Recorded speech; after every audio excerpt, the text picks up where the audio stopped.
ஜோதிடத்தின் பரிணாம வளர்ச்சி ஏஎல்பி ஜோதிடம் 15 நாட்களில் நீங்களும் ஜோதிடராகலாம். குபேர பைரவர்னு ஒருத்தர் இருக்கார். அதுவும் சும்மா இல்லை, பாதாள குபேர பைரவர்னு பேர். எங்கே இருக்கார் தெரியுமா?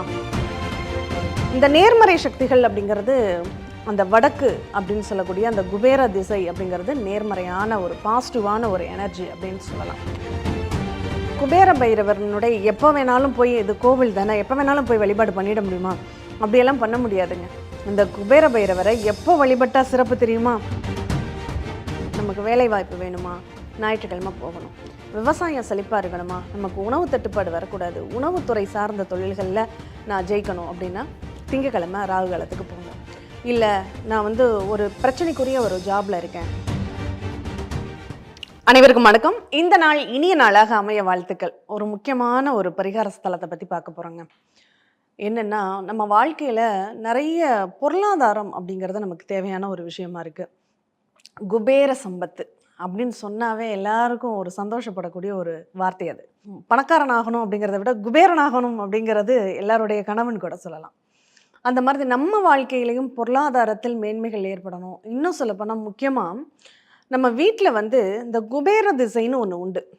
வடக்கு திசையை குபேர திசை அப்படின்னு சொல்கிறது உண்டு. அந்த வடக்கு திசையில் ஏதாவது பிரச்சனைகள் இருக்குது, நம்ம சில சங்கடங்களை சந்திக்க வேண்டியது இருக்கும். ஒரு நேர்மறையான ஒரு திசை, அதாவது ஒரு மைனஸ் ஒரு ப்ளஸ் அப்படிங்கிறத நம்ம எடுத்துக்கணும். நம்ம வாழ்க்கையிலையும் சரி 2 பக்கங்கள் அப்படிங்கிறது உண்டு. நம்ம வீட்டுக்கும் சரி 2 பக்கங்கள் அப்படிங்கிறது உண்டு. ஒன்று நேர்மறை சக்திகள், எதிர்மறை சக்திகள் அப்படின்னு சொல்கிறது. இந்த நேர்மறை சக்திகள் அப்படிங்கிறது அந்த வடக்கு அப்படின்னு சொல்லக்கூடிய அந்த குபேர திசை அப்படிங்கிறது நேர்மறையான ஒரு பாசிட்டிவான ஒரு எனர்ஜி அப்படின்னு சொல்லலாம்.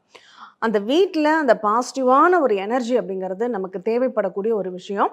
ஒரு சில இப்போ அப்பார்ட்மெண்ட் எல்லாம் குடியிருக்காங்கன்னு வச்சுக்கோங்களேன், அந்த வடக்கு திசை அவங்களுக்கு அடைபட்டு இருக்கும். ஏன்னா அந்த குபேர திசை அவங்களுக்கு மூடப்பட்டிருக்கும். ஏன்னா அது அடுத்த வீட்டினுடைய சவராகவே இருக்கும் அப்படின்னு சொல்லலாம். அப்போது இந்த வடக்கு திசை பாதிக்கப்பட்டவங்களுடைய தன்மைகளில் எவ்வளோ சம்பாரிச்சாலும் அந்த காசு பணம் அந்த வீட்டில் தங்காது. அப்போ கடன் கடன் கடன் கடன் அப்படிங்கிற ஒரு வார்த்தைகள் அவங்களுக்குள்ள ஆழமாக அதுக்காகவே ஓட வேண்டிய ஒரு கட்டாய சூழல் அப்படிங்கிறது ஏற்பட்டுருக்கும். அப்போ இந்த மாதிரி சூழ்நிலைகளிலிருந்து நம்மளை காப்பாற்றணும்னா அதற்கு யாரை வழிபாடு செய்யலாம் அப்படிங்கிறத பற்றி தான் நம்ம இந்த பதிவில் பார்க்க போகிறோம். ஒன்றும் இல்லைங்க, குபேர பைரவர்னு ஒருத்தர் இருக்கார். அதுவும் சும்மா இல்லை, பாதாள குபேர பைரவர்னு பேர். எங்கே இருக்கார் தெரியுமா? நம் மதுரையில் மீனாட்சி அம்மன் திருக்கோவிலில் வடமேற்கு திசையில் அந்த கோட்டை சுவர் இருக்கும். அந்த மீனாட்சி அம்மனுடைய அந்த மதில் சுவர், அதில் வடமேற்கு திசையில் அந்த குபேர பைரவர் அப்படிங்கிறவர் இருக்கார். பொதுவாக இந்த வடக்கு பாகம், அது வடகிழக்காக இருந்தாலும் சரி, வடக்காக இருந்தாலும் சரி, வடமேற்கு திசையாக இருந்தாலும் சரி, நம்ம வீட்டில் வடக்கு பாகம் ஏதாவது ஒரு சூழ்நிலைகளாக அடைபட்டு இருக்குது அல்லது கட்டாக இருக்குது, இல்லை அது எம்டியாக இருக்குது அப்படிங்கிற பட்சத்தில் நம்ம இந்த குபேர பைரவரை வழிபடுவதனால, அவருக்கு அபிஷேகம் செய்து அந்த அபிஷேக தீர்த்தத்தை கொண்டு போய் தெளிப்பதனால அந்த வீட்டில் இருக்கக்கூடிய அந்த எதிர்மறை ஆற்றலை விலக்கி நேர்மறை ஆற்றலை அதிகரிக்க செய்ய முடியும் அப்படிங்கிறத நம்ம தெரிஞ்சுக்கலாம்.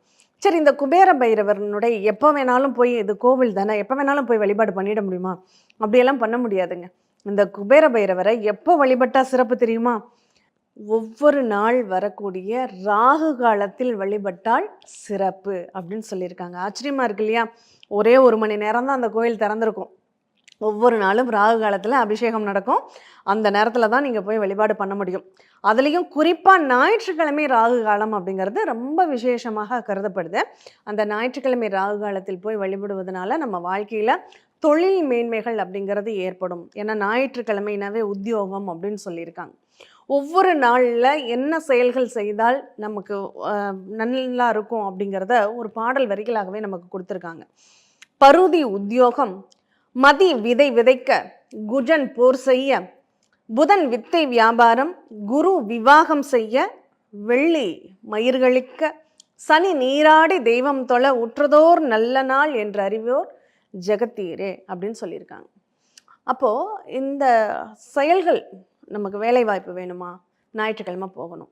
விவசாயம் செழிப்பாக இருக்கணுமா? நமக்கு உணவு தட்டுப்பாடு வரக்கூடாது, உணவுத்துறை சார்ந்த தொழில்களில் நான் ஜெயிக்கணும் அப்படின்னா திங்கக்கிழமை ராகு காலத்துக்கு போங்க.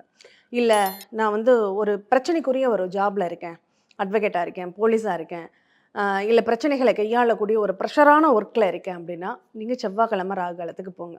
இல்லங்க நான் வியாபாரம் பண்ணிக்கிட்டு இருக்கேன். எனக்கு பிசினஸ் நல்லா இருக்கணும். நான் கம்யூனிகேஷன் தொழில்ல இருக்கேன். எனக்கு ஆன்லைன் சம்மந்தமான வர்த்தகங்கள் ரொம்ப நல்லா இருக்கணும் அப்படின்னா, புதன்கிழமை போங்க.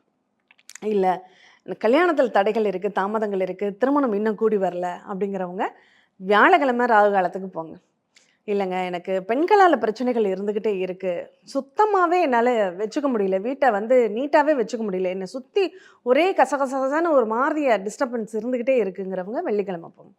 இல்ல எனக்கு நல்ல ஒரு மன அமைதி கிடைக்கணும். ஒரு தெளிவா யோசிக்கணும். எனக்கு வேலையாட்கள் நல்லா சப்போர்ட் பண்ணணும். தொழில்ல நல்லா இன்னும் டெவலப் ஆகணும் அப்படிங்கிறவங்க சனிக்கிழமை போங்க. கடன் தீரணும் செவ்வாய்க்கிழமை போங்க. கல்வி நல்லா இருக்கணும் புதன்கிழமை போங்க. இப்படி ஒவ்வொரு நிகழ்வுக்கும் அந்த கிழமைகள்ல ராகு காலத்துல போய் அந்த குபேர பைரவரை, பாதாள பைரவரை வழிபடுவதனால நமக்கு நெறைய ஒரு நன்மைகள் அப்படிங்கிறது கிடைக்கும் அப்படின்னு சொல்லலாங்க. அதுல கூடுதலா ஒரு சிறப்பு தகவல் என்னன்னா, அப்போல்லாம் அந்த மீனாட்சி அம்மன் கோவிலை சுற்றி வந்து நெறைய சிவலிங்கங்கள் பிரதிஷ்டை செய்யப்பட்டிருக்கு. இந்த பாதாள பைரவரனுடைய கீழேயும் சிவலிங்கம் பிரதிஷ்டை செய்யப்பட்டிருக்கறதுக்கான அடையாளம் இருக்கு. வெறும் ஆவடை மட்டும் இருக்கு. அதுல உள்ள லிங்கம் இல்ல. அப்போ இந்த இடத்துலயும் அங்க சிவன் வழிபாடு பண்ணியிருக்காங்க அப்படிங்கிறத இங்க நம்ம தெரிஞ்சுக்க முடியுது. உங்க வீட்டினுடைய வடக்கு திசை பாதிக்கப்பட்டிருக்கு அப்படின்னா, கட்டாயம் இந்த பாதாள பைரவர, குபேர பைரவர போய் கும்பிடுங்க. கண்டிப்பா உங்க வீட்ல உள்ள அந்த எதிர்மறையான நிகழ்வுங்கிறது விடுபட்டு, நேர்மறையான பாசிட்டிவான எனர்ஜி அப்படிங்கிறது நெறைய கிடைக்கும். அந்த பைரவரின் அனுக்கிரகம், பாதாள பைரவரனுடைய அனுக்கிரகம் எல்லாருக்கும் நிறைவாக கிடைக்கணும்னு நாமளும் பிரார்த்தனை பண்ணிக்குவோம். மீண்டும் இனியதொரு நிகழ்வில் சந்திப்போம். நன்றி, வணக்கம். ஜோதிடத்தின் பரிணாம வளர்ச்சி ஏஎல்பி ஜோதிடம் 15 நாட்களில் நீங்களும் ஜோதிடராகலாம்.